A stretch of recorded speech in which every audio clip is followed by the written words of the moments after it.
What's going on, everyone, and welcome back to the Surprise Jab podcast. I'm your host, Zachary, spiced with new topics every single weekend, jabbing you with your daily dose of UFC. And if you could believe it, we missed our pre-show for UFC 321, unfortunately. Yeah, no, it's unfortunate we missed it, but I was busy last week, guys. I was hardly home at all. I had literally zero time to record with work and the commuting and just, living my life downtown Chicago. So we are back to talk about UFC 321, which some people are calling the worst UFC pay-per-view of the year. I think it is the second worst, which doesn't really give it much credit whatsoever, but there were still some positives, despite the utter awfulness that was a majority of it. So we are going to be recapping everything that went down at UFC 321 on today's episode. As well, we have a bunch of new UFC fights to talk to you guys about that have been announced over the last week or so. And then also a little bit of an NFL recap. We only have Sunday Night Football and Monday Night Football left as of the time of recording this. So I will be talking about every other matchup that has gone down. Before that, I did awful in fantasy this week. I'm confirmed to win in at least one league. I'm confirmed to lose in 4 other leagues, and there's like 2 that are up in the air. So it has just been a rough week, rough Sunday, I will say, in terms of NFL. But other than that, I've been living a very fabulous time down here, and I am ready to discuss a whole lot of UFC with you guys on today's episode. And then, once I really get into a routine, I'll be back to making sure I never miss another event to give you guys my predictions. But I only went 7-5 on picks, so it's not like I went 12-0, 13-0, and missed some giant things. So without further ado, let's dive right on into it. Kicking us off with our first thing on today's episode, of course, new UFC fights. And I think I've got 8 new fights to discuss with you guys. None of them really high profile, but there are some fun ones amidst everything. So without further ado, kicking us off, we have a matchup in the men's welterweight division going down at UFC Qatar as Nicholas Dalby is finally back. He, of course, was knocked out by Randy Brown earlier this year in very brutal fashion. It is one of the nastiest flatline KOs we've seen all year, and he'll be taking on the UFC debutant Saigid Izgakamayev. That is right, Saigid Izgakamayev. I mean, this dude's got a wacky name. Let me just tell you, he's from Russia. He's 22-2 at 31 years of age. And this dude looks scary, to say the least. I don't know if he's going to end up being scary, but they're feeding him to 40-year-old Nicholas Dalby. So we'll see how it goes. I mean, my money's probably going to be with Saigid Izgakamayev, however you say his name. But this dude looks like an absolute killing machine. That goes down November 22nd in Qatar. Matchup a week before it, UFC 322 in Madison Square Garden. Chepe Mariscal, finally back. The man who's 5-0 in the UFC with wins over Morgan Shree, Jack Jenkins, and Pat Sabatini, will actually be rematching Pat Sabatini. That's right, these two fought before he was in the UFC, and now they are doing battle again. Pat, who is 7-2 in the UFC, is coming off a big win over Joe Henderson Brito last time out, but despite being 20-5, I got right with Chepe Machine Gun Mariscal. This dude has been on a killing spree. I'm just hoping we can get him up the rankings sooner rather than later. The dude is already 33 years old, and funny enough, his birthday is actually tomorrow. I'm recording this the 26th. He turns 33 on the 27th. So Machine Gun Mariscal, Pat Sabatini should be fun. Can Pat Sabatini get his lick back after Mariscal had beat him before the UFC? Going to the last pay-per-view of the year, UFC 323 has a very fun prelim bout as Edson Barboza is finally back after having his 30th professional bout last time out. I can't even remember who he fought. To be honest, I feel bad. I have no idea who he fought last. But you know who he is taking on? Jalen Turner. Jalen Turner's back. I knew his retirement wouldn't last long. He is back before you know it. He was, of course, submitted by Ignacio Bahamondes earlier this year and was like, I'm going to retire. And then, of course, unretired. So Jalen Turner taking on Edson Barboza. Jalen Turner is shockingly 7-6 in the UFC. The dude has way more potential than we've seen. He's only 30. As for Barboza, he's 39. So his time is coming to an end. This is just another great lightweight matchup that I am very excited to see on the prelims of UFC 323. Next up, going down on the same card, UFC 323, Aibo Aslan is back. The dude who came in, starched Anton Turkaljic, starched Rafael Cerqueira, comes in with a ton of momentum, has just hit a rough patch.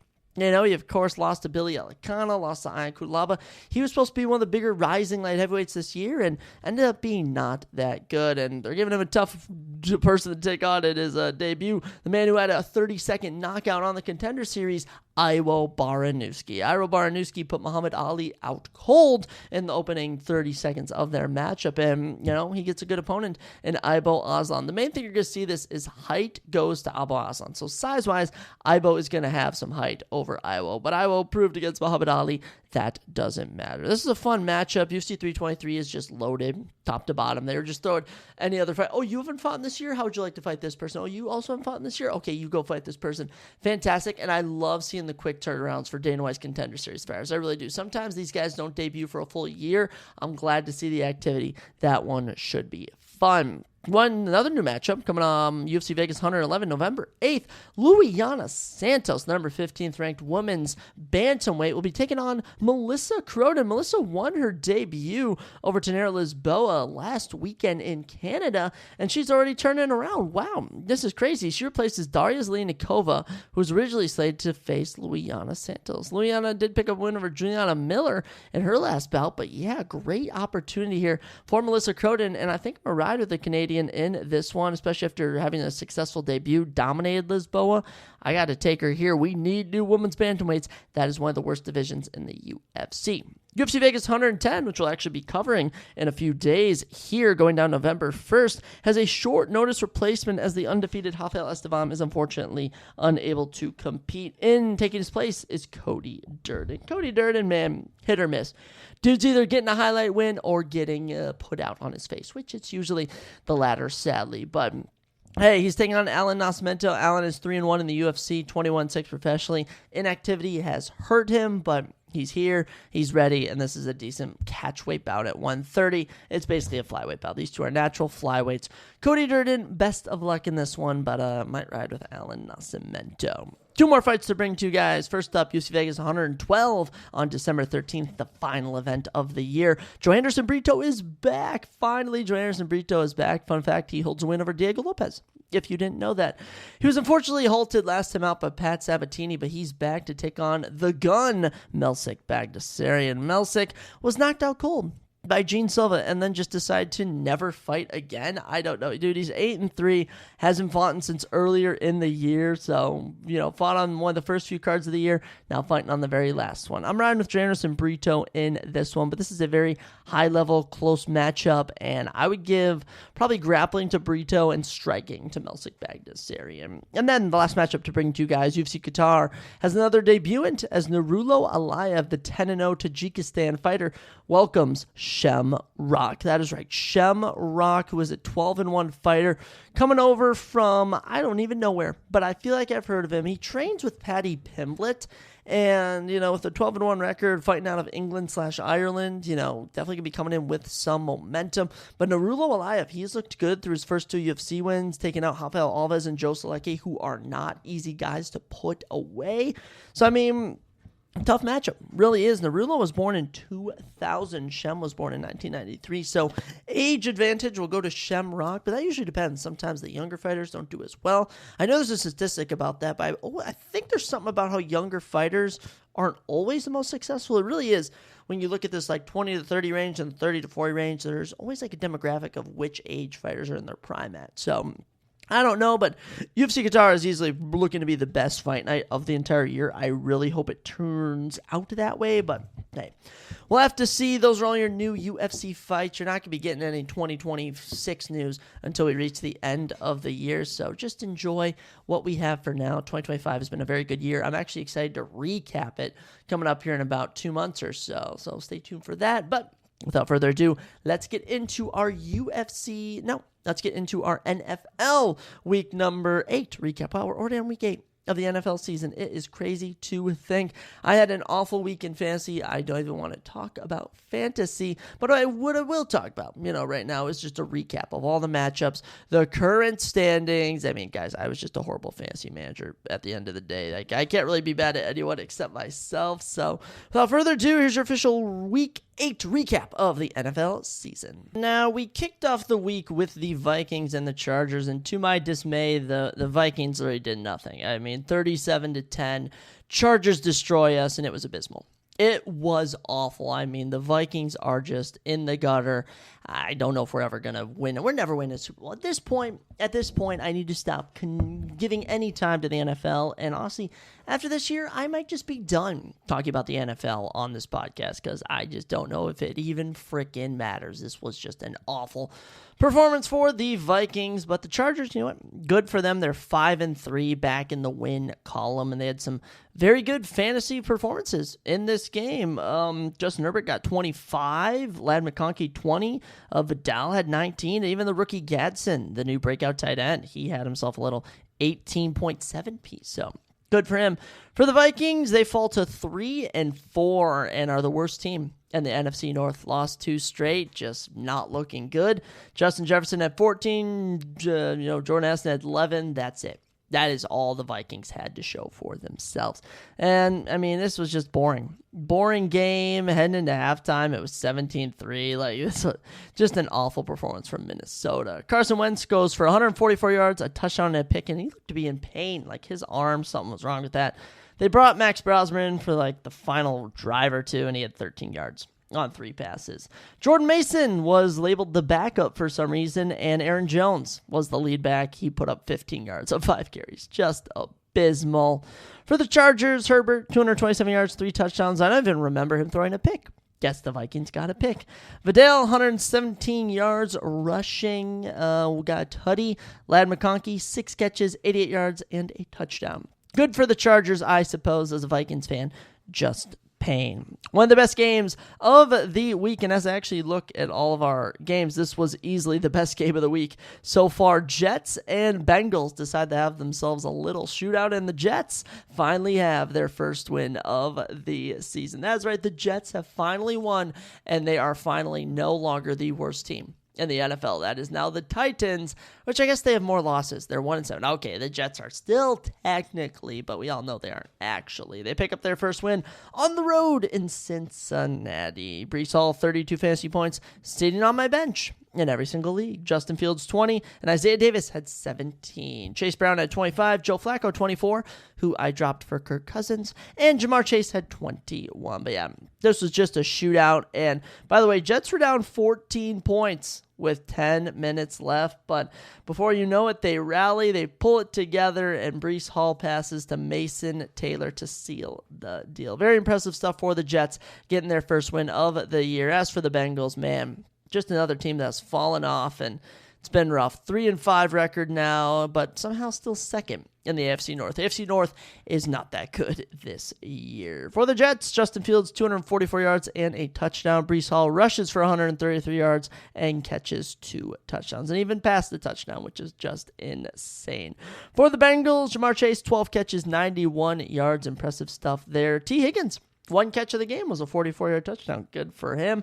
Joe Flacco, 233 yards and 2 touchdowns. All I can say for Joe Flacco is he is better than Jake Browning. So, Jets finally in the win column, and we no longer have an undefeated team or a winless team. So, everyone has in the win column and the loss column. Good for being even.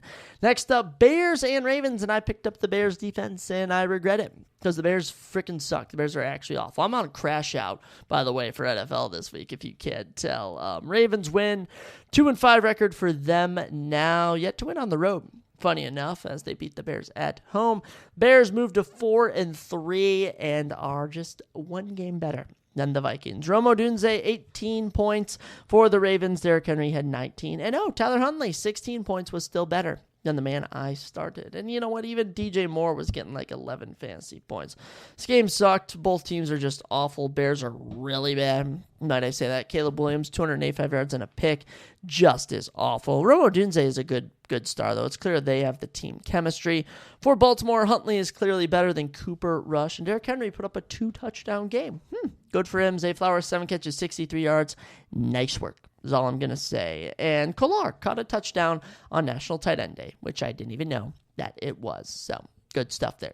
Next up, Dolphins and their little drought as they defeat the Falcons 34-10 in Atlanta. So, I legit have no idea what to make of the Falcons anymore. They're just a random, roll the 8-ball every week and see how they do. They're 3-4. They've lost 2 straight, and I hate them so much. I hate Kirk Cousins a lot too. I'm so sorry, Kirk. What happened to you? The fall off is generational. For the Dolphins, they moved to 2-6. Good for them. All I can say, Tua, 24 points, Jalen Waddle, 20, and Devin Achane, 20. It was a 3-man wrecking crew from those 2 boys. For the Falcons, Kyle Pitts have 14.9. That's it. That is all you get from the Falcons at the end of the day. They got a 6-yard Ty Algier rushing touchdown with 5 minutes left. Just a little gimme there at the end. But, yeah, really good game for Tua, 205 yards, 4 tutties on only 6 incompletions. Waddle, 99 yards and a tutty. Washington, 36 yards and a tutty. Achane, 24 yards and a tutty, combined with 67 yards rushing. And Ollie Gordon, that is right, caught himself a little 20-yard touchdown. Immaculate. For the Falcons, Kirk Cousins throws for 173 yards. Bijan rushes for 25 yards. And that is all about it. Falcons are bad. And I think I'm going on a little no-picking spree here. I'm never picking the Bengals rest of the year, never picking the Bears, never picking the Falcons. I hate all of them. Next up, the Bills. The Bills. Unfortunately, I played Josh Allen this week, so that made me a little depressed. But Bills, 5-2 now, back in the winning column. James Cook goes for 33 points in fantasy. He had himself a day. Josh Allen, run-of-the-mill, 23 from him. Absolute beauty. And Shakir, 20 points. I wonder if you started him this week. You'd have done well. For the Panthers, Tatori McMillan, 16.9 was the only good performance. And yeah, just awful all around for the Panthers. They couldn't even make extra points, for goodness sakes. Josh Allen, 163 yards and a touchdown. He also rushed for 2 touchdowns. James Cook, 216 yards and 2 touchdowns. Shakir, 6 catches, 88 yards and a touchdown. Good work for all of those boys. Keon Coleman, fantasy owner, still hoping that he gets back to his week 1 ways. For Carolina, Andy Dalton was in with Bryce Young being injured, and he just looked awful. When we talk about selling games, like NBA betting rigged, it looked like he was playing to lose. And I think he was actually trying. Just so bad. For some reason, Chubb Hubbard had more carries than Rico Dowdle, and Rico Dowdle had more points. I don't understand why we don't just give Rico Dowdle. You strap a rocket to Rico Dowdle, he's clearly the better back than Chuba Hubbard. Tatori McMillan, 7 catches, 99 yards, was the only one doing anything. Yeah, rough day for the Panthers. Panthers will move to 4-4. Still second in the NFC South. It is funny how that works. It really is at the end of the day. But yeah, good stuff for them, I suppose. For the 49ers and Texans, 49ers lose. I don't understand NFL. I'm done giving my life. This is actually, might be the last time we talk about NFL, or I'm just going to condense it into a 5-minute segment, for goodness sakes. But yeah, Texans were in prime form for their matchup with the 49ers. Texans are now 3-4, back in the win column. They've only given up 103 points this year. They have a very good defense, I just realized. For the 49ers, a team that you would think would win, they are now 5-3. It's 3rd best in the NFC West. The NFC West is kind of nasty this year. Funny enough, the rest of the NFC West was on bye this week. Seahawks, Rams, and Cardinals. I wonder why the 49ers were.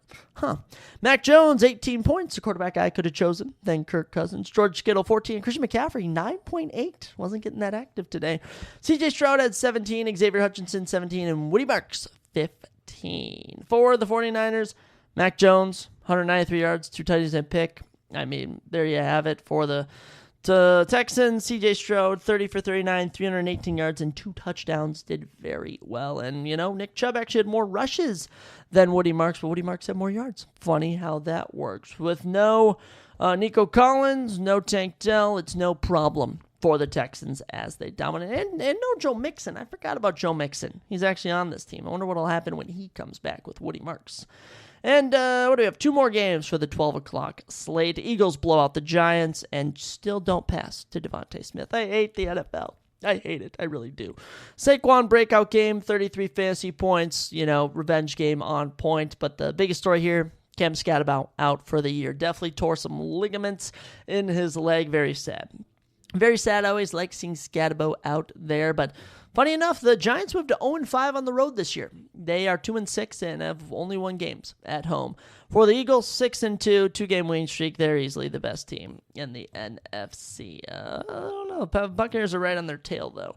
Jackson Dart had 19 fantasy points, and Cam Scatterbo had 10 before his season ended. Jalen Hurts had 17. Dallas Goedert went off. He caught 2 touchdowns, 17.8 fantasy points. Good for him. But yeah, this was a great game for Jalen Hurts overall. 179 yards and 4 touchdowns. And Saquon, 150 yards, 1 touchdown on the ground. Also had 4 catches, one of which landed him a touchdown. So, Eagles season rolls along. They're probably going to be the favorite again in the NFC. And honestly, sometimes when they lose, like the Broncos lost, like the Giants lost, I mean, it just makes you think, like, how in the world is this team ever going to lose? Because 38 points, they were very dominant. And the final noon game, we had the Patriots and the Browns. The Patriots are being very sneakily good this year. Patriots win 32-13, no issue. They're 6-2, 5-game winning streak. They are in the running. They are in the running this year, and I don't even know how. They are just dominant. Drake May, 26 fantasy points. Boutte, 16. And Matt Collins, 15. For the Browns, Fannin Jr. gets 18.4. Njoku, 13.7. So tight ends were thriving. And Dylan Gabriel, 11.5, had more points than Kirk Cousins. Make it make sense. Browns are 2-6, are yet to win on the road, and are just awful. Start Shedeur Sanders. What do we have to lose? We have nothing to lose. Start Shedeur Sanders. But yeah, dominant work from the Pats in this one. I mean, just terrible. Terrible for the Browns. Dylan Gabriel, 2 touchdowns, 2 picks. Judkins held to only 19 yards on the ground. Fannin Jr., 6 catches, 62 yards and a tutty. David Njoku, 4 catches, 37 yards and a tutty. Good work. Jerry Jeudy, not even a catch. Poor fellow. Should have stayed in Denver. Drake May, 282 yards, 3 tutties, and a pick was on point. Trey Anderson, 75 yards, overtook the backfield from Ramondre Stevenson. And yeah, decent work all around. Stephon Diggs caught a touchdown. Do you remember him? That's right, Stephon Diggs, the former Viking, former Bill. He is still on the Patriots. Funny enough, I forget about him every week. I actually think I have him in a fantasy football league. Get into our last 3 games we're going to discuss here today for the 3:30 slate. Buccaneers destroy the Saints 23-3. I was really high on the Saints this week, and they let me down. Negative knowledge for Zach this week. Saints fall to 1-7, and yeah, they're bad. They are very, very bad. Buccaneers move up to 6-2 and are tied for first in the NFC. Actually, yeah, they are tied for first. I just wanted to double check, but Buccaneers getting it done in this one. Their defense was the star, 25 effing points. Wow, their defense was on point in this one. And the kicker, McLaughlin, 17. Are you freaking kidding me? They had a 3-yard pick 6 in the first, and you know what? They allowed a field goal in the second. That was all the Saints had to show for it.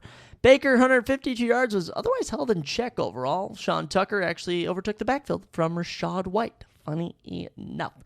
Ibuka had 3 catches, and that was it. Other than that, nothing else going on for the Bucs. They're first in their division. Good work. For the Saints, Spencer Rattler is benched, and in comes Tyler Show, I think his name is. And funny enough, they literally put identical stats. Show, 120 yards and a pick, and for Spencer Rattler, 136 yards and a pick. It's just funny how that works. Kamara, 21 yards. I thought he was going to have a good game. Rashid Shaheed, 9 catches, 75 yards. I thought he was going to have a good game.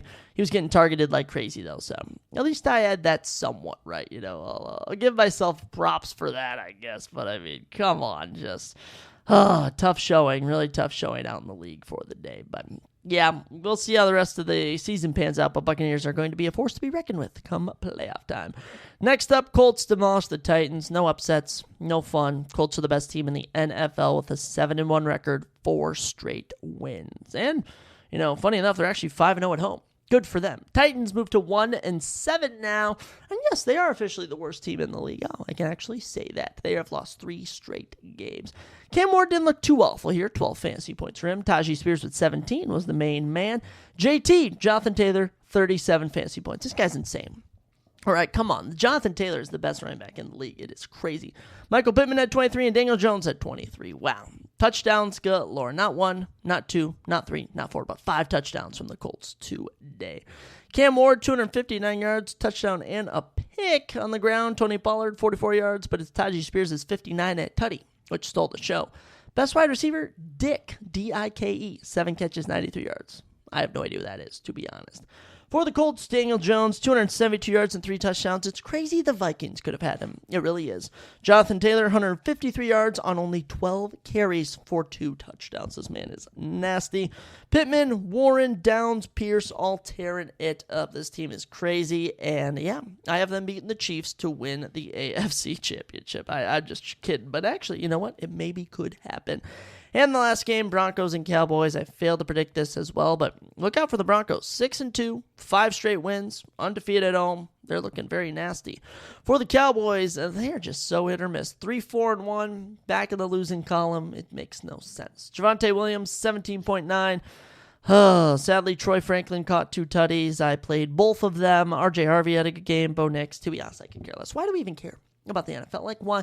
There is no appeal about the NFL anymore. We all know it's just a corporate greed machine. It, causes me to spend money on bets. The only reason I'm going to watch the NFL from now on is to win bets. That's the only reason I'm going to do it. So then I can actually win money and I can actually stick it to the corporation. So, yeah, there's your little NFL recap. As you can tell, I've had a day, dealing with things, I would say. But you know what? We're just going to move on from all of that. That'll be the last NFL talk we have for the night. But Packers are currently beating the Steelers. I would have picked the Steelers. And for Chiefs and Commanders, I'm hoping that Patrick Mahomes has a good game, but not too good of a game. And honestly, Jackson, Krosky, Merritt, do your worst to the Chiefs. Do your worst, dominate them, run all over them, do whatever you please. But yeah, that's all we have for the NFL. Let's get into our little UFC 321 recap because, there's a lot to talk about on that front in a more positive tone, I will say. Alrighty, now getting into our UFC 321 recap. Let me just say, you can always tell how a card is going to go from how it starts, and this one definitely started off very slow. The energy was just not there to kick off the UFC 321, and I honestly don't think it got going until that Walter Walker heel hook. But kicking off the card, Mizuki taking on Jacqueline Amorim, and you have an underdog cash right off the rip. Mizuki absolutely humbling Jacqueline Amorim. Round 1 comes around, Jacqueline 2 for 2 on takedowns, going for a submission attempt, looking kind of decent on the feet, leaning more towards Mizuki. Round 2 comes around, Mizuki flips it. She lands 2 of her own takedowns. She's beating her up on the ground. 3 minutes control time. And round 3, Mizuki's piecing up Jacqueline on the feet. 35 significant strikes to 10, 80 total strikes to 20, even knocks her down and gets 3.5 minutes of control time. So Mizuki, utter domination as a plus 350 underdog, getting her first win back since 2023, and now she's 3-1 in the UFC. 2-fight winning streak, 60-6 record. Good for her. As for Jacqueline Amorim, this was a prospect a lot of people were high on. She had gone 4-1 before this fight. All 4 of those wins finishes. Picked up a big finish of Poliana Viana earlier in April, and now just kind of at the bottom of the ladder. So women's strawweight division, this can kind of go anywhere, if I'm being honest. I mean, there wasn't really anything outer worldly here, but Jacqueline Amorim, I don't even know what to do with her next, if I'm being honest. I mean, Mizuki will probably fight someone of a bit higher class, and as for Jacqueline Amorim, it'd probably just be a guessing game of who she could fight next. I honestly couldn't tell you. I couldn't really tell you, these are 2 unranked women's strawweights. Had Jacqueline won, she'd have been heading toward the rankings, but maybe Mizuki gets a ranked opportunity. Currently in at number 15 is Denise Gomez. She's taking on Tisha Pennington. Coming up, a matchup between the 13th and 15th ranked woman. The loser of that can take on Mizuki. As for Jacqueline Amorim, I don't know. Test her against some other unranked women's strawweights and see how she bounces back. Next up, flyweight division, and Mitch Raposo, Isaac Maxim, about as dull as you can get. Now, the one things I can point out here is that Isaac Maxim is relentless when shooting takedowns, and Mitch Raposo can land some clean shots. Now, did any do any real damage? No, but somehow Mitch Raposo gets it done. Scorecards were kind of wonky, 30-26, 29-27, and 29-27, but that is because Isaac Maxim had a very blatant fence grab. I mean, this dude is about to get put in a guillotine, just grabs the cage, which saved the fight. But yeah, I mean, 7 of 19 on takedowns for 5.5 minutes control time. Mitch outstrikes him on the feet, 30 and 19 significantly. This was just boring at the end of the day. And for Isaac Maxim, here's a guy who came into the UFC 15-0. First fight was a split decision win, and since then, 3 straight decision losses. So I say we cut Isaac Maxim. Best case scenario, we feed someone coming off of the Contender Series to fight him. But other than that, I mean, just really rough showing from him in this matchup. As for, your man Mitch Raposo here, first win In the UFC, he had previously gone 0-2, also had lost in the Contender Series, also had lost in the Ultimate Fighter, but as a plus 265 underdog, opens the card with a win. So, good stuff for Mitch Raposo. As far as the men's flyweight division goes, there is a unlimited number of options for him to do. I'd say the loser of Tigir Lembekov and Kyoichi Horiguchi could be a potential option for him. I mean, it depends how high level we want to go with him. I actually think that is too high of a level, but Clayton Carpenter is on a little two-fight skid. I think Clayton Carpenter, Mitch Raposo could be the next matchup that we go with. But yeah, good win in this one for Mitch Raposo, and for Isaac Maxim, I'm fairly confident they will cut him because there's just nothing left to really do with Isaac Maxim in the UFC. Also getting cut, I presume, will be Chris Barnett, who on my scorecard was 29-24 by Hamdi Abdul-Hawab. This was insane. Hamdi now gets a back-of-the-head shot, so loses a point in round 1. But other than that, I mean, this was just all Hamdi all day. And Hamdi came back and said he broke his hand in round 2. That's why he stopped throwing. But honestly, he was just destroying Chris Barnett. 99 significant strikes to 18, 170 total strikes to 28, 9 of 14 on takedowns for 11 minutes of control time, including 4 minutes, 13 seconds in round number 2. Crazy work from Hamdi Abdul-Hawab. He'll improve to 7-1 and bounces back from his loss earlier in the year against Muhammad Usman. So, Hamdi back in the win column. He called out Walter Walker. Walter Walker called out Hamdi. That's the next fight you're going to make if you want to do that. As for Chris Barnett, I mean, 2-fight losing streak. The man has gone 2-4 in the UFC, and with this showing, it's rough. So, Chris Barnett, sadly going to get cut, and as for Hamdi, probably going to take on Mitch Raposo, or not Mitch Raposo, Walter. That would be funny, Mitch Raposo versus Hamdi Abdul-Hawab, but no, probably going to take on Walter Walker. We'll mention that in a second. I would actually prefer he take on the man who lost there, Louis Sutherland, but we can get to that in a second, because before that, we had probably the second best fight on the prelims, and I say that in a good way. That is in terms of ones that went the distance. In our fourth fight, Nathaniel Wood took on Jose Delgado, and this was a 29-28 across-the-board masterclass. These two went to war. Now, round 1, Jose Delgado, I thought he put Nathaniel Wood's lights out. I have no idea how Nathaniel Wood not only survived round 1, but fought his way back. This dude was almost knocked out cold, is getting hit with punches, brings it back to the feet, is able to survive, then drops Jose Delgado. I mean, Nathaniel Wood, you doggy, changed his nickname from the Prospect to something else. The UFC doesn't even have an update. I think it was like the last real Englishman or something. It was something, last real king or something. It was something crazy. And round 1 goes by, you're like, how did he survive? Round 2, lands a takedown, outstrikes him 36-29, and I think everyone had it all tied up heading into round 3. Swing round, 39 strikes to 37 in favor of Nathaniel Wood. Also landed a takedown to really, mix it in a little bit, and he gets the close decision victory. It could have gone either way. Some people were saying robbery, but I picked Nathaniel Wood, so I was biased. That's 3 straight for Nathaniel Wood. Had he not lost 2 straight kind of bogus decisions, this man would have been on a 9-fight winning streak. But make that 3 for Nathaniel Wood, and he's going to get a ranked opponent in his next contest. Who will that be? Dan Ige, Giga Chikadze, or the loser of Steve Garcia and David Onama. Those are 3 options next for Nathaniel Wood. I would really like to see a Giga Chikadze fight. If I'm being honest, that's the next fight I want to see, because Jose Delgado, I think, should also get a ranked shot. Dude, he's 10-2. His other fights have been absolute bangers. I would love to see him run it with Dan Ige, to be honest. And actually, the more I think about it, I want Nathaniel Wood, Dan Ige, and Jose Delgado, Giga Chikadze. Now that I think about it, I'm actually going to flip those, and that's what I'm going to go with. But Nathaniel Wood, plus 130 underdog, hits that on the money. This was a close fight, and honestly, it kind of sucks we ran this now. I wish we would have ran this when these two were ranked, and it could have been its own fight night main event. Very fun stuff from Nathaniel Wood and Jose Delgado. Next up, we had a little break from all this boring decisions.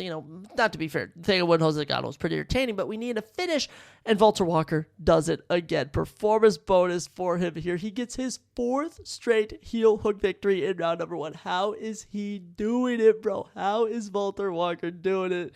And oh man, I love it. I find it hilarious that he just keeps spamming heel hooks, but this one, back and forth against the debuting Louis Sutherland. Eventually gets him up against the cage, is able to land himself a little trip takedown, then missed the grappling. They're barely 30 seconds on the mat, goes in for the heels hook and locks it in, and Louis Sutherland spins around and gets caught really deep in it, and he taps. Great work for Walter Walker. This is the first time Louis Sutherland has been finished in the UFC. Will Louis be back? Yeah.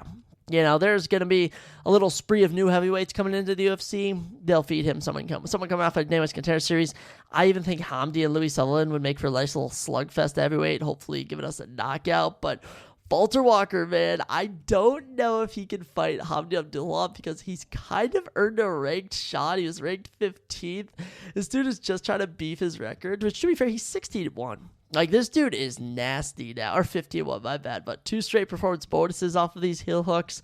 And if it's up to me, there's always Mick Parkin at 13. Tai Tuivasa being ranked 11 makes no sense.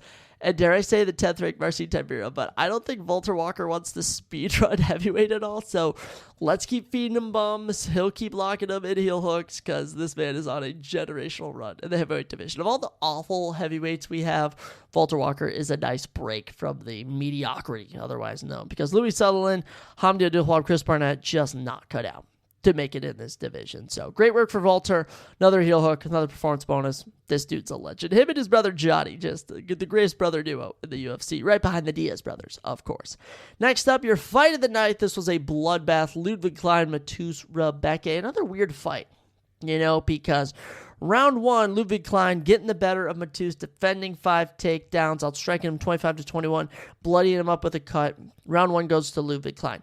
Round 2 really dials it up, 38 strikes to 21, getting it done. Now, round 1 was much closer than round 2 in favor of Ludwig Klein, but round 3 comes around. Matus brings him to the ground, is bloodying him up with punches, with elbows, outstrikes him 70-24, and it's just weird. Matus Rebecca clearly wins round number 3 at the end of the day. 10-8 on 2 judges' scorecards, but the majority decision does go to Ludwig Klein. So Ludwig Klein, great win there. Only loss in his last 6 is to Matus Gamrot. And actually, last 6, scratch that. This man is gone. Wow. He had a draw in 2023, but other than that, 7-1-1. In his last 9. So Ludwig Klein ready for a little ranked shot here in the lightweight division.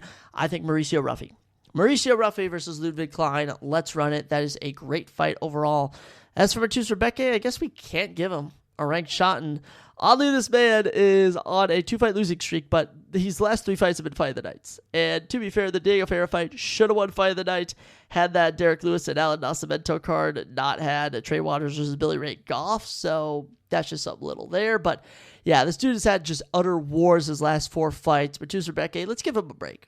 Let's have him fight Nasrat Hakpasrat when he comes back. We're going to mention him in 2 fights because I think Matus Rebecca deserves a break. But Ludwig Klein versus Mauricio Ruffy, let's make that fight. Mauricio Ruffy kind of struggled with the grappling of Benoit Saint-Denis.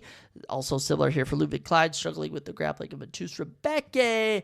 Just a match made in heaven. So great work for Ludwig Klein. Majority decision fight of the night. It was the best fight of the evening. Next up, we had Ikram Alkaserov taking on the Iron Turtle, June Young Park, and we saw Ikram come out with Khabib in his corner, and I was like, okay, Ikram means business, but what I learned is that business means grappling. This man has not grappled ever in his UFC run so far, and decides to go 5 of 7 on takedowns to outgrapple June Young Park. All 3 rounds, 2 takedowns, 1 takedown, 2 takedowns, and to be fair, June Young Park was actually getting the better of him significantly on the feet in rounds 2 and 3, but at the end of the day, every round went to Ikram Alkaserov. 2 straight wins now in 2025. And I guess he gets a ranked opponent now. This was a very unsatisfying win. I really thought this would be a round 1 knockout. But Roman Dolidze is right there at number 12.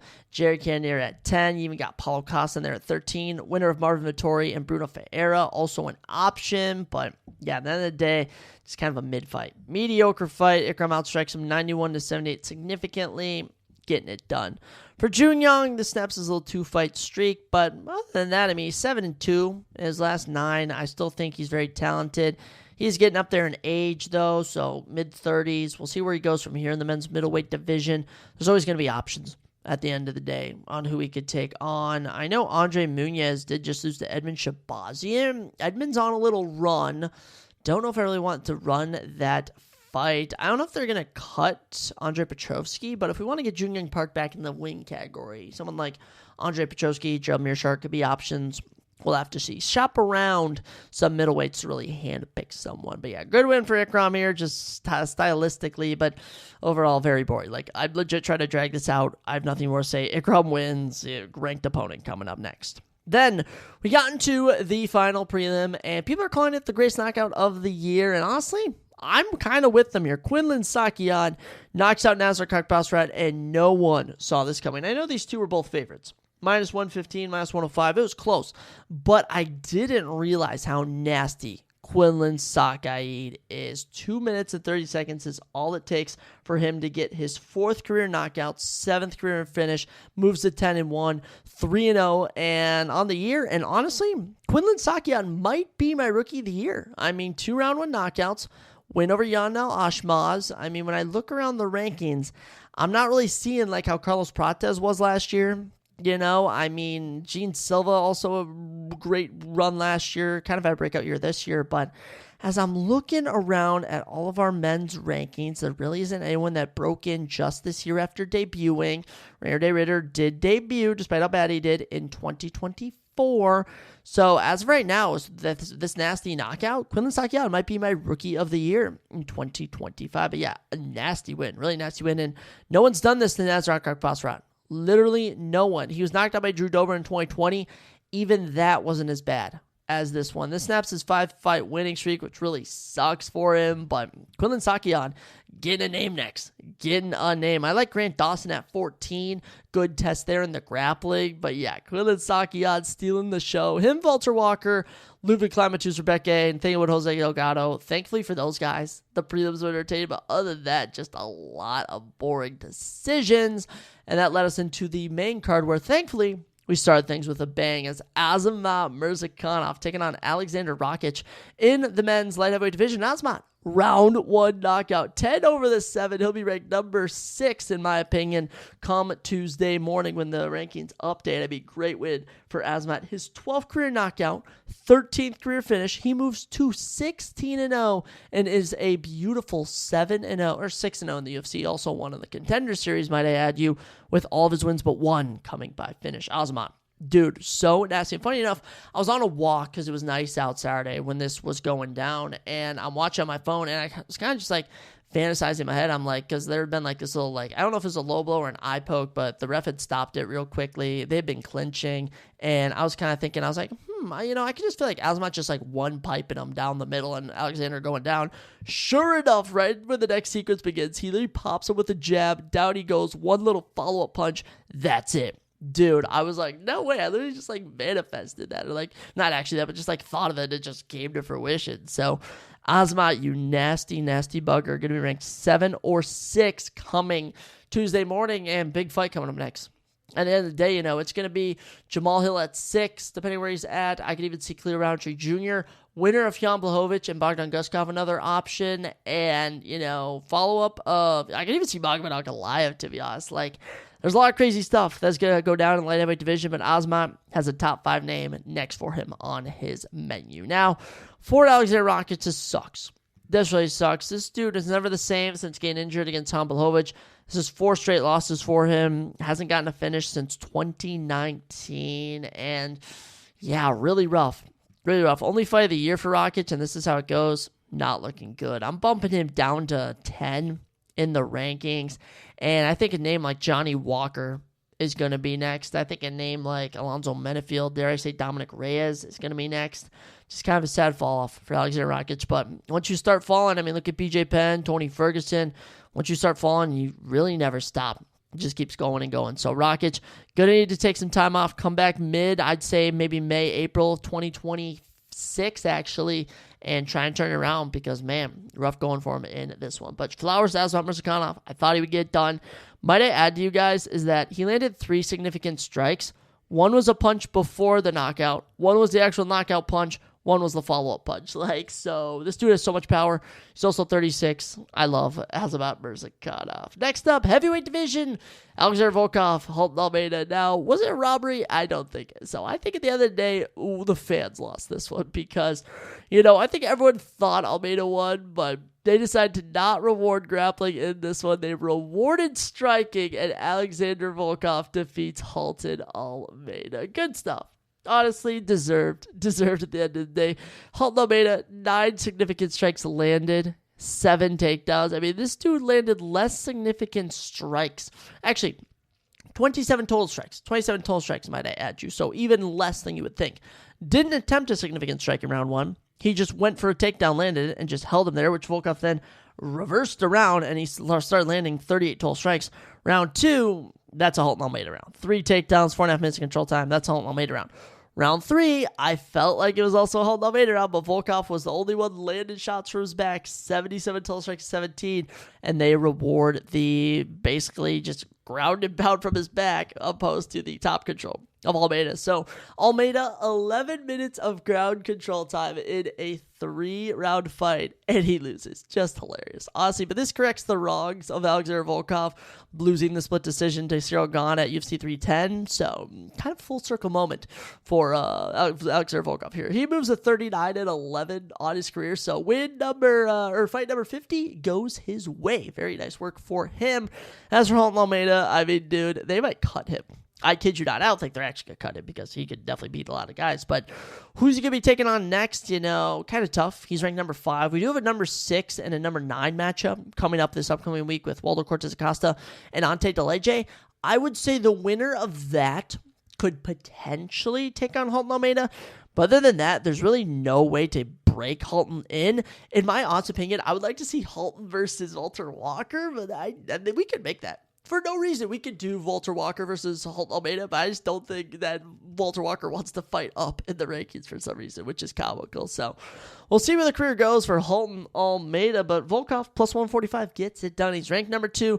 He'll remain number 2, but sadly, when we talk about this heavyweight main event, division's on a hold-up. I think the heavyweight division is actually cursed. I was actually thinking to myself about this, and I just don't know what to do. He could either rematch Sergey Pavlovich at number 3, rematch Curtis Blades at number 4, or take on the winner of Waldo Cortez Acosta and Sergey Spivak, or Waldo Cortez Acosta and Ante Delege. So Volkov is either going to be rematching or fighting someone in Waldo Cortez Acosta or Ante Delege, depending on how that fight goes, who might not be deserved of a big shot. But Volkov wins, remains at number 2. This fight destroyed the vibe, let me tell you that. But an oddly entertaining grapple fest between Umar Nurmagomedov and Mario Bautista. 30-27s across the board for Umar, but Mario Bautista is legit, guys. Don't for a second think he is not legit, because he earned his stripes in this contest. 32 significant strikes to 20 in favor of Umar. 81 total strikes to 33 in favor of Umar. Umar goes 11 of 14 on takedowns for just under 11 minutes of control time. Insane. Really was. Now, Mario Bautista showing the heart of just a dog here. I mean, round 1, gets out grappled, fighting his way back to his feet, trying to stay in it. Round 2, drops him with a beautifully timed knee. I thought he had him. I thought Umar was getting knocked out there. He dropped him, but Umar immediately pops back up. He has that UFC EA Sports 5 animation pop back up when you get knocked down, and is then able to win the round through his grappling. Crazy. Round 3, Mario lands some big shots on the feet, but Umar trading with him, landing 7 takedowns. I mean, it was like taking him down. Mario gets back up. He's throwing knees to him. He's taking him down. This was entertaining. This was great, and it really showed that both these guys are so high level. But Umar in at number 2 in the rankings. To be honest, if I'm actually looking at the bantamweight rankings, Umar is tied with Petr Yan at 2. Petr Yan is fighting for the belt, but I would confidently put Umar over Sean O'Malley, who's ranked number 1, in my humble opinion. I think we need to run Sean O'Malley, Corey Sandhagen. I think that fight needs to happen, and Umar might as well just fight the winner of Merab and Petr Yan. I think the only guy that's beaten the winner of that is Umar Nurmagomedov, because let's be real, we're all picking Merab to beat Petr Yan. The whole block's picking Merab, and so far, in the career of Merab, the closest man I've seen to beating him was earlier in the year in January, Umar Nurmagomedov. But I think he might have gotten a bit injured, may need some time. But mind you, he lost his first fight to Merab in a fight of the night earlier this year, 48-47s across the board. He's also 19-1. Umar, still a stud, still only 29 years old. And he gave that Brandon Moreno. I was going to say, you know what? He gave that Brandon Moreno post-fight speech. Maybe not today, maybe not tomorrow, but one day I will be champion. I promise you that. And honestly, I believe him. Dude, I believe him. So Umar, great work. I don't know if I really want him to have another shot so soon, though. I'm just a little worried. So if he does want to pick me up fight, Sean O'Malley's right there. Song Yadong's right there. Lots of options. But as for Mario Bautista, his 8-fight winning streak does end, but his stock goes up. So what do we do next with him? He's ranked at number 9. To be honest, I would move him past Marlon Vera. Like, I'd move him past him in the rankings if I'm being honest. But Davis Figueiredo, in at number 6, picked up a kind of a wins a win over Montel Jackson. I think Figgy and Batista run it 2026. I could even do that in a Apex main event, if I'm being honest. I'd love that more on a pay-per-view, but I got Mario Bautista beating a good amount of people in the top 10. I'd certainly say Henry Cejudo and Peyton Talbot, whoever wins that. I'm picking Mario Bautista. Mario versus Vera. I'm going Mario. Ahmed Zahabi versus Batista. I'm going with Batista. Batista versus Figgy. I'm going Batista. So once you get into the top 5, it gets a bit tricky. But this was a fun fight. Good mix-up. And good win for Umar Nurmagomedov. Then we got into the co-main event, and I was torn all day who to pick. And I eventually went with the woman that I was rooting for in the fight. That is Mackenzie Dern. And Mackenzie Dern is your new women's strawweight champion. And for some reason, people were hating on her. I was so confused with the response on social media. People were like, she's not the real champion. She doesn't deserve it. And I was like, what are we talking about here? What are we talking about? We don't do double champions now, so we needed someone to stand in for Zhang Weili, because if Zhang Weili wins the Women's Flyweight Championship, she's going to defend it against Natalia Silva or Amanda Fiora, or she could even run it back with Valentina Shevchenko. We have no idea the next time we're going to see Zhang Weili at strawweight, and we need a champion. And that champion is Mackenzie Dern. And I saw this one account, one of my favorite accounts, MMA Theory, saying it should have been Tatiana Suarez. Do you remember how awful Tatiana looked against Zhang Weili? She grappled her in round 1, and after that, faded so fast. So I'm happy Mackenzie Dern is going from rank number 5 to the champion. I'm very hyped with that. And Virginia Dova really showed heart in this one. Scorecards 49-46, 48-47, 48-47. I agree with them. How I had it going. Round 1 was a tosser. I went with Virna, 2 takedowns. Round 2, I went with Mackenzie Dern because Virna Jandiroba landed 9 takedowns, landed 9 minutes of control time, but the other day, whenever she took down Dern, she couldn't really engage her because Dern had such good jiu-jitsu, and at times she would even stand back up. Very odd. Round 3 came around. I gave that to Dern. Round 4, 50-50. I gave it to Virna just for the kick of it. And round 5, a Mackenzie Dern round. Just a dogfight. End of the day, 118 single strikes to 106, 249 total strikes to 208 in favor of Dern, 2 of 8 on takedowns for Dern, 9 of 17 for Virna, and just a dogfight. And you know what I loved about this is we knew, and both these women knew, going into round 5, it was 50-50. Whoever won round 5 would have won that fight. Notice those 2 48-47 scorecards, and whoever won that round was going to win the fight. They both fought like it was this round had to be won. So very happy with that. And Virna Jandiroba, my stock's risen with her. Before this, the 5-fight win streak had been dull. It had been boring. But now, I'm kind of excited to see her throw down. So next up for Mackenzie Dern is finding someone to defend the belt against. And as of right now, we don't have anyone. We really don't. So or did Tatiana Suarez pick up a win? Did she? Oh, she beat Amanda Lemos. Oh, I didn't even remember that. So Tatiana Suarez can get one more shot to win the belt against Mackenzie Dern, per chance. And as for Virna Jandiroba, who has she not fought yet? Has she fought Lupe Godinez? I don't think so. Has she? Let's double check. She did beat her in 2024, so we could run that back. You also got Yasmin Lucindo ranked at number 7, just kind of browsing real quick. She picked up a win over Angela Hills. So Virna Jandiroba has some options, but yeah, great win for Mackenzie Dern. Happy for these ladies. And yeah, like I said, for Virna Jandiroba, someone who I had low stock on coming in, I now have high stock on. So good work to these ladies. Little did we know it would be the last entertaining thing of the night, as Shogun and Tom Aspinall is just a disaster. So first off, starting out, back and forth. back and forth. 30 significant strikes to 27, same for total in favor of Shogun. Shogun was working his jab perfectly in this, and if I'm being honest, guys, this is weird to say. Going into this, I just felt something weird was going to happen. I was feeling like a Shogun win. I was feeling like Tom was going to get re-injured. You could just feel a weird energy around this, and with this ending in no contest, it just made perfect sense. So going back and forth, I mean, this was more competitive than I thought. This wasn't your Tom Aspinall starching of someone. This was Shogun really working the jab. Tom Aspinall putting the pace on him. Tom was even doing this weird spin thing where he faked a spin kick that he dapped up Shogun. He was really overreaching but landing. So precision overreaching, if you will, which I guess would be successful. And then Shogun was warned for eye pokes, and then he pokes Tom Aspinall in the eye.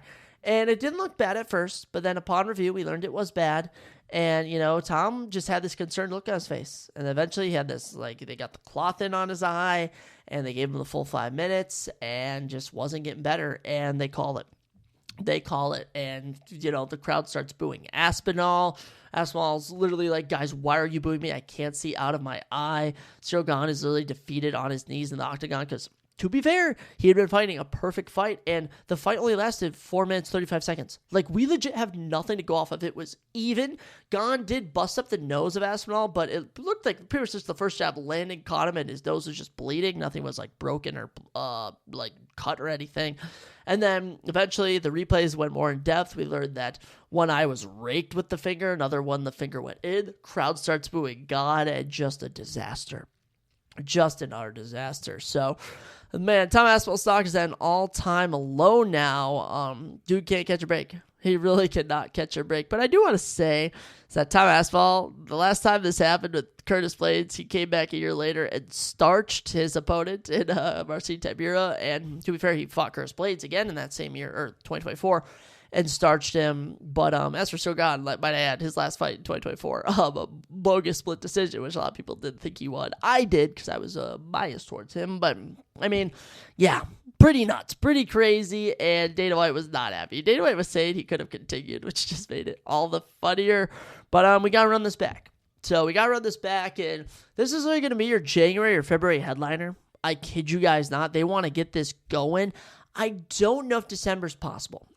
I really don't, because if Tom Aspinall actually has eye issues, because he's kind of milking it, I can't lie, he seems to be milking it, but he might not be. I'm a defender of him, to be fair. I'm just wondering when we do this, because UFC 323, I think could use this. I know we have 2 telefights on there, but UFC 323, it's like, hey, you haven't fought this year? Get on here. So I think we could definitely do that with this matchup. Other than that, I mean, it's getting loaded. We're getting loaded in 2026. When I look at the current championship slate, Volk is looking to get active. Volk wants to fight early next year, whether it's Evlov, whether it's Lopez, whether it's Murphy. Then you have Ian Topuria. Ian Topuria versus Patty. Ian Topuria versus Justin Gaethje. They want to run that. You're also going to have Khamzat Chimaev. We want to get Khamzat Chimaev involved. So I'm curious with Alex Pereira, because the winner of this would have really implemented what we do with Alex Pereira. So there is a possibility out there where Alex Pereira vacates light heavyweight championship. I would not be mad at all. Moves up to heavyweight, fights Alexander Volkov, similar to what he did with Jan Blachowicz. He then takes on the winner of Tom Aspinall and Shogun. And by the way, if Volkov beats Pereira, that would be such a solid win. So that's what I do in an ideal world, but it's tough to talk about an ideal world, especially when we're having no contests. And yeah, people are calling this the worst pay-per-view of the year. And, after having the success that was UFC 320, the best of the year, UFC 321 is obviously much worse. But UFC 312, the trenches will never forget UFC 312. That one was actually the worst. But let's to be fair. All right, we had a great heel hook. We had 2 amazing fights on the prelims. We had the knockout of the year, a great knockout from Azamat Murzakanov. We had the intertake fight between Umar and Mauro Bautista. And to be fair, I kind of liked the women's strawweight fight. I thought it was the second best women's title fight of the year. So interesting stuff. But yeah, we'll move on. We'll keep it going, and hopefully UFC 322 does not disappoint. But I'm very doubtful UFC 322 is going to disappoint, because it's probably going to be the best of the year. But we got some Apex events to get through before that. Next up, David Onama takes on Steve Garcia in a featherweight main event. And also on that card, Walter Cortez Casanante Deleje, which actually has some interesting implications now. But other than that, is a piss-poor Apex card. It is rough. It is really rough. To be fair, Kellen Vieira and Norma Dumont are literally the number 2 or number 3 and number 4 women's bantamweights on the planet, and they're the 4th fight in on the prelims on like a 13-fight card. That's ridiculous. After this card, we then head to the Apex one more time in November for Gabriel Bonfim versus Randy Brown, and that card is still being built, so I have no idea what to expect, if I'm being honest. It is pretty crazy times in the UFC, but yeah, UFC 321 ends on a sour note, but we look ahead to the future for brighter days. So with that, ladies and gentlemen, I'll send you all on your way. As you can tell, the NFL was not kind to me. No, the NFL was not kind to me at all. But as for the UFC, it is always kind to me. But yeah, Chicago's been a blast. It's been a great time. Still getting adjusted to things. Still trying to work on my first job, my first big boy job. And yeah, making a lot of friends. It's a good time in the life of Zachary Ruger. But with that, I'll send you all on your way. This was a fun time getting back into it with another episode. We'll be back later in the week. We got Saturday night's main event to preview. I guess I'll drop my week 9 NFL predictions. I guess. And I'm thinking since the NFL season is just about the halfway point, either on the next episode or one of the next 3 for sure, we're going to look at the current state of positions for fantasy football. Okay, I'm caving for the NFL still, but yeah, and of course, UFC galore coming down the stretch. But with that, ladies and gentlemen, have an amazing week. Make the best time of your lives, and you already know what I'm going to say. I'll catch you next time on the Surprise Jab Podcast.